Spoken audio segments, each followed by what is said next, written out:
ഓണത്തിന് തലവയ്ക്കാൻ പൂവില്ലല്ലോ എന്നിങ്ങനെ ആലോചിച്ചിരുന്നപ്പോഴാണ് എൻ്റെ മനസ്സിൽ പെട്ടെന്നൊരു ഐഡിയ വന്നത്. നേരെ ഒന്നും നോക്കിയില്ല, ടിഷ്യൂ പേപ്പർ എടുക്കുക, കത്രി എടുക്കുക, ഒരു നൂലും സൂചി എടുക്കുക, നമ്മുടെ ഒരു പച്ച കളർ പെയിൻറ്റ് എടുക്കുക, പണി തുടങ്ങുക. നമ്മുടെ എല്ലാ പണിയും ടിഷ്യൂ പേപ്പറിലായതുകൊണ്ട് തന്നെ ഇത് നമുക്ക് ടിഷ്യൂ പേപ്പറിലാണ്.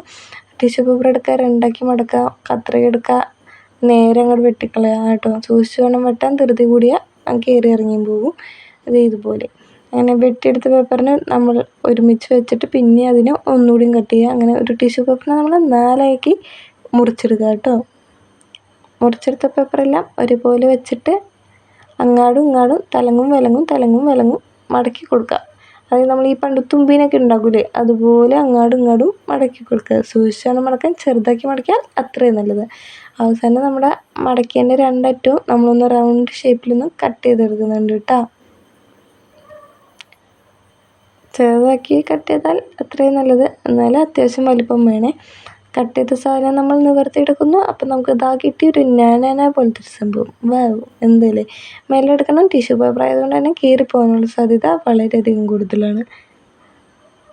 എടുത്ത പേപ്പറിനെ ഓരോന്നാക്കി മാറ്റിയെടുക്കുക. മാറ്റിയെടുത്തതിന് ശേഷം ആ പേപ്പറിൻ്റെ രണ്ടറ്റത്തുനിന്നും ഏതെങ്കിലും ഒരു അറ്റത്തുനിന്നും നമ്മളിങ്ങനെ ചുരുക്കി കൊടുക്കുക. ചുരുക്കി കൊടുത്തതിന് ശേഷം ആ നടു പിടിച്ചൊന്ന് തിരിച്ചു കൊടുക്കുക. അങ്ങനെ ഓരോന്നിൻ്റെ നടു പിടിച്ച് നമ്മളിങ്ങനെ തിരിച്ച് കൊടുക്കണം ഗൈസ്.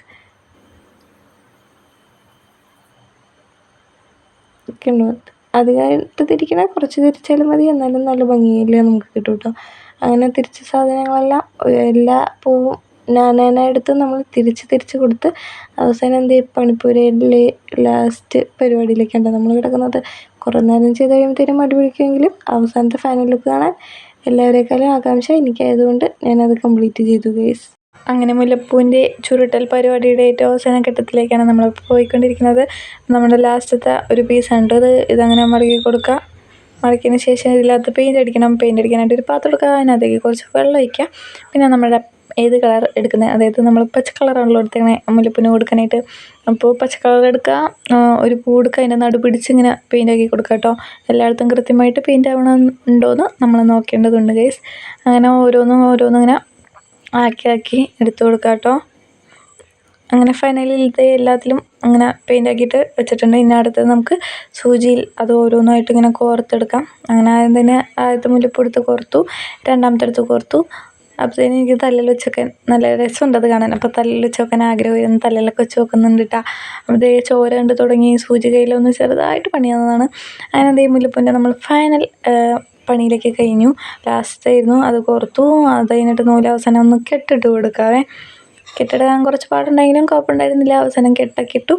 ജസ്റ്റ് അതൊന്ന് ലൂസ് ചെയ്ത് കൊടുക്കണമെങ്കിൽ അത്രയും തിക്ക് വേണമെങ്കിൽ ജസ്റ്റ് ഒന്ന് ലൂസ് ചെയ്തിട്ട് ആ കെട്ട് കാണത്തില്ല കേട്ടോ. തലയിലൊക്കെ വെച്ചു. ഇതാണ് നമ്മുടെ മുല്ലപ്പൂവിൻ്റെ ഫൈനൽ ലുക്ക്. ഇനി നമുക്ക് ഒരുങ്ങിയിട്ട് കാണാവേ. ഇതാണ് ഞാൻ ഒരുങ്ങിയിട്ടുള്ളത്. എല്ലാം തലയിൽ വെച്ചിട്ട് എങ്ങനെയുണ്ട്, നല്ല രസമില്ലേ. എനിക്ക് മുല്ലപ്പൊന്നും കറക്റ്റായിട്ട് വെക്കാൻ അറിയുമ്പോൾ എന്നാലും ഞാൻ ഒരു കണക്കിന് വെച്ചു. ഇതാട്ടോ